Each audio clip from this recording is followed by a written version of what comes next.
Hello friends, welcome to English वाला। और आज हम लोग डिस्कस करेंगे पैसिव वॉइस के बारे में।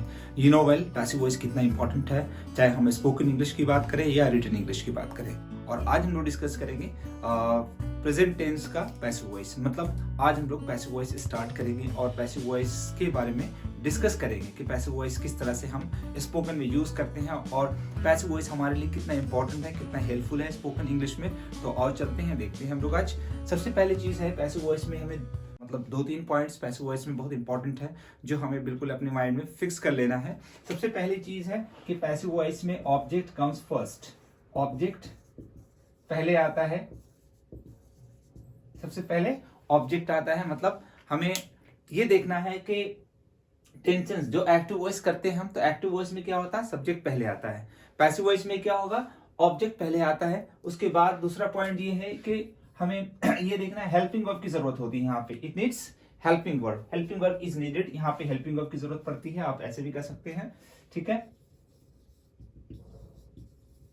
हेल्पिंग वर्ब चाहिए। और तीसरा इंपॉर्टेंट पॉइंट ये है पैसिव वॉइस के लिए कि वर्ब की थर्ड फॉर्म जरूरत पड़ती है। जितने भी पैसिव वॉइस हैं सभी में वर्ब की कौन सी फॉर्म यूज होगी, थर्ड फॉर्म। चाहे वो प्रेजेंट पैसिव वॉइस की बात करें हम लोग, या पास्ट पैसिव वॉइस की बात करें, या फ्यूचर पैसिव वॉइस के बारे में बात करें, जितने भी पैसिव वॉइस हैं सभी में वर्ब की थर्ड फॉर्म होती है।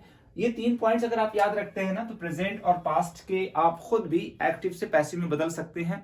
अगर रिटन इंग्लिश में जरूरत पड़ती है तो स्पोकन इंग्लिश में अगर है तो आप पैसिव वॉइस का इजीली यूज कर सकते हैं और उसे आप अपनी इंग्लिश में मतलब आप यूज करके उसे और बेहतर बना सकते हैं। तो चलते हैं, देखते हैं हम लोग।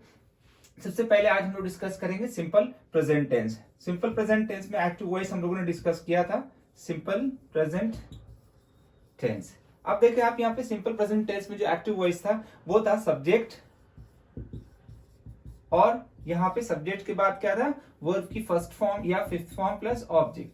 ये मैं बात कर रहा हूँ एक्टिव वॉइस की। ये हम लोगों ने एक्टिव वॉइस डिस्कस किया था और हम लोग सीखने जा रहे हैं पैसिव वॉइस आज। पैसिव वॉइस में क्या है, मैंने पहले ही लिखा है कि ऑब्जेक्ट पहले आता है, तो ये ऑब्जेक्ट जो बाद में है ना, इसे हम लोग क्या करेंगे, पैसिव वॉइस में ऑब्जेक्ट पहले लिख देंगे।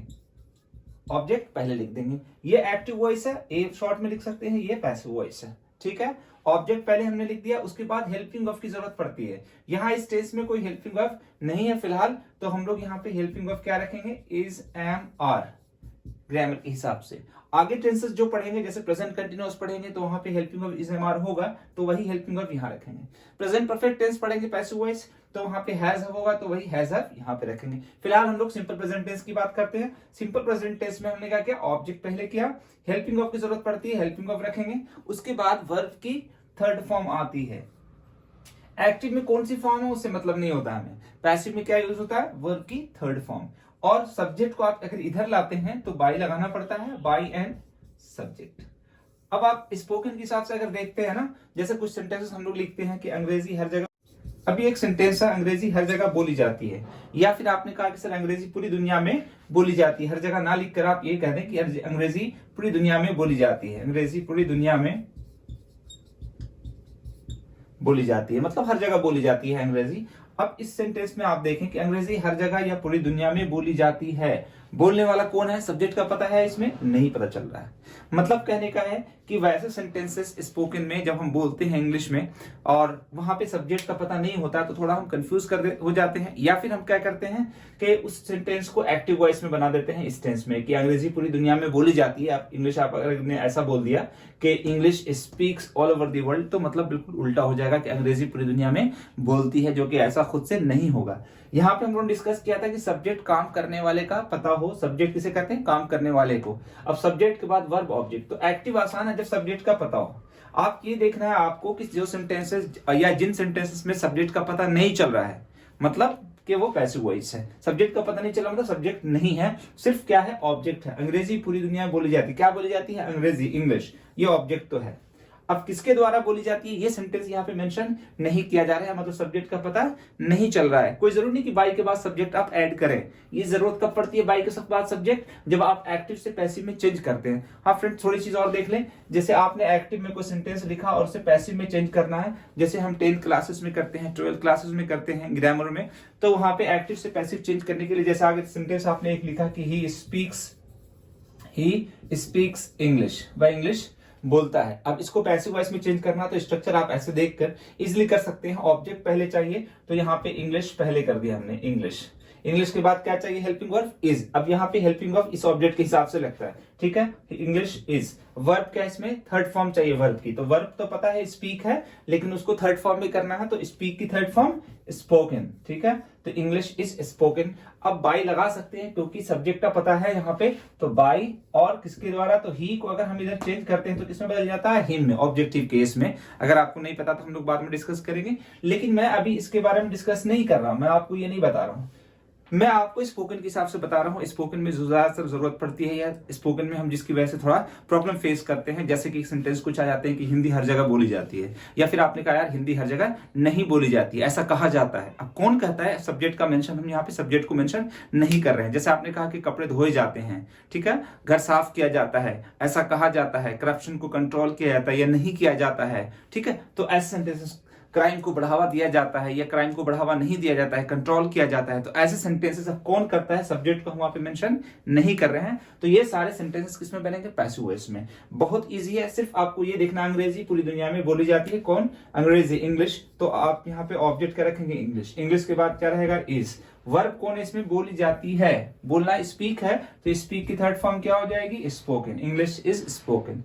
पूरी दुनिया में तो क्या बोलेंगे, all over the world, all over the world. English पूरी दुनिया में बोली जाती है। आपने कहा हिंदी हर जगह नहीं बोली जाती है, हिंदी हर जगह, हिंदी हर जगह नहीं बोली जाती है। तो आप यहाँ पे देखें किसकी बात हो रही है, हिंदी की। कौन बोलता है, ये सब्जेक्ट हम यहाँ पे मेंशन नहीं कर रहे हैं। हिंदी हर जगह बोली जाती है, तो ऑब्जेक्ट कौन है इसमें, हिंदी। हिंदी के बाद क्या रखेंगे, इज, हिंदी इज। और वर्ब की थर्ड फॉर्म तो बोली जाती है, स्पीक की थर्ड फॉर्म यहां भी क्या हो जाएगी, स्पोकन। हर जगह तो इसकी इंग्लिश क्या बोलेंगे, एवरी वेयर, हर जगह। अब यहाँ पे हिंदी सेंटेंस ये नेगेटिव था कि हिंदी हर जगह नहीं बोली जाती है, तो हिंदी इज के बाद नॉट रख देंगे हम लोग, Hindi is not spoken everywhere, Hindi हर जगह नहीं बोली जाती है। अगर आप एक्टिव में नेगेटिव करते थे ना, तो यहाँ पे बस do not, does not add करते थे। पता होगा आपको, जैसे मैं नहीं जानता हूं तो I don't know, when he जानता है तो ही डजंट नो। सब्जेक्ट का पता है तो ठीक है, हम एक्टिव वॉइस में यूज करेंगे, सब्जेक्ट का पता नहीं है तो हम पैसिव वॉइस में। अच्छा, पहचान दोनों की, जैसे इसकी पहचान, आइडेंटिफिकेशन, कोई भी कुछ करता है, करते हैं या करती है रहता है। यहाँ पे क्या होगा, पैसिव वॉइस में मतलब कुछ भी कुछ किया जाता है किसी के द्वारा। अगर नहीं भी लिखते ना, ता है, ती है, बस आप देखना है आपको कि हाँ सब्जेक्ट कौन है, ऑब्जेक्ट कौन है। जैसे अंग्रेजी हर जगह बोली जाती है, तो यहाँ भी ता है, ती आ रहा है, बट फर्क क्या है, पहचान वही हिंदी में, करता है, करते हैं, करती है। या फिर ज्यादा थोड़ा सा अगर आप और इसको एक्सप्लेन करके लिखना चाह रहे हैं तो आप ऐसे लिख सकते हैं, कुछ भी किया जाता है। अब किसके द्वारा किया जाता है, किसके जरिए किया जाता है, ये पता नहीं है, तो वैसे सेंटेंसेस हम लोग पैसिव वॉइस में करते हैं। जैसे कि हिंदी हर जगह नहीं बोली जाती है, Hindi is not spoken everywhere. जैसे आपने कहा कि हमें बचपन में ही पढ़ाया जाता है, या हमें देखिए कि हमें, या हम जो भी सेंटेंस बोल रहे हैं कि हमें बचपन में ही पढ़ाया जाता है, तो हमें पढ़ाया जाता है, तो यहाँ पे हम सब्जेक्ट नहीं है, हम खुद नहीं कर रहे हैं ऐसा, हम लोग ऐसा नहीं करें। हमें पढ़ाया जाता मतलब किसी के जरिए, जैसे माँ बाप के द्वारा, माँ बाप के जरिए। तो यहाँ पे हमें बचपन में ही पढ़ाया जाता है, ये भी सेंटेंस क्या है, पैसिव वॉइस है। तो इसकी भी इंग्लिश यही होगी, किसे पढ़ाया जाता है, हमें, तो वी हो जाएगा, वी के बाद क्या आ जाएगा, आर। और वर्ब को इसमें pढ़ाया जाता है, तो टीच की थर्ड फॉर्म क्या हो जाएगी, टॉट, वी आर टॉट। बचपन में ही, तो आप क्या बोलेंगे, बचपन में, तो in childhood, in childhood only. हमें बचपन में ही पढ़ाया जाता है कि बड़ों की इज्जत करो। आगे सेंटेंसेस हम ऐड कर देंगे। बस देखना यही है कि किसके बारे में बात हो रही है, कौन करने वाला है या कुछ किया जा रहा है। जैसे आपने कहा, मैं कह रहा हूं, हाँ मैं आपको पढ़ाता हूं, तो ठीक है, यहाँ पे सब्जेक्ट मैं खुद हूं, मैं आपको पढ़ाता हूं, मेरा काम है यहाँ पे, तो मैं क्या बोलूंगा, आई टीच इंग्लिश। लेकिन मैंने कहा यहाँ इंग्लिश पढ़ाई जाती है, यहाँ हिंदी पढ़ाई जाती है, यहाँ एकेडमिक क्लासेस नहीं दी जाती हैं, ठीक है, इस तरह के सेंटेंस। जैसे आपने कहा कि बड़ों की इज्जत हर जगह की जाती है, तो अब बड़ों की, तो आप क्या बोलेंगे, आप वहां पे आगे ऑब्जेक्ट ला देंगे। जैसे आपने कहा कि कपड़े धोए जाते हैं, तो अब कपड़ों की बात हो रही है, तो इंग्लिश क्या बोलेंगे, क्लोज। क्लोज है तो क्या बोलेंगे, आर। अब वॉश, धोना, तो वॉश की थर्ड फॉर्म वॉश्ड। क्रिकेट हर जगह खेला जाता है, कौन खेलता है ये मेंशन नहीं कर रहे हैं, तो आप इंग्लिश क्या बोलेंगे, क्रिकेट इज। अब प्ले की थर्ड फॉर्म, क्रिकेट हर जगह खेला जाता है, तो क्रिकेट क्या है, ऑब्जेक्ट है, उसके बाद क्या यूज करेंगे हम, इज यूज करेंगे। वर्ब प्ले, खेलना, तो प्ले की थर्ड फॉर्म क्या हो जाएगी, played. Cricket is played everywhere, cricket हर जगह खेली जाती है। अगर आपको पैसिव वॉइस नहीं आता है ना, तो आप ज्यादातर क्या करते हैं, क्रिकेट हर जगह खेला जाता है, उसकी इंग्लिश क्या बोलते हैं, cricket plays everywhere, cricket plays everywhere, cricket plays everywhere. अब आप ही बताएं कि सेंटेंस सही होगा ये, बिल्कुल नहीं। क्रिकेट प्लेज एवरीवेयर का मतलब क्या? क्रिकेट हर जगह खेलता है। क्रिकेट खुद से खेलेगा नहीं ना, क्रिकेट खेला जाता है, हर जगह खेला जाता है, पूरी दुनिया में खेला जाता है, सभी स्टेट्स में, कंट्रीज में खेला जाता है। तब भी आप इंग्लिश ये बोलेंगे cricket is played everywhere, in all states, in every state, in every country. जो भी आगे ऐड करना है, जैसे आपने कहा कि मूवीज बनाई जाती हैं, मूवीज शूट की जाती हैं, मूवी समाज पे, सोसाइटी पे बनाई जाती है, तो आप क्या बोलेंगे? Movies are made on the society. जैसे आपने कहा कि ऐसा कहा जाता है, इट इज सेड सो, ऐसा कहा जाता है। या आपने कहा कि चावल हर जगह नहीं खाया जाता है, तो आप इंग्लिश क्या बोलेंगे? Rice is not eaten everywhere. यहाँ पे इज एम आर के बाद सेंटेंस अगर नेगेटिव करना तो हम क्या यूज कर लेंगे? नॉट ऐड कर सकते हैं।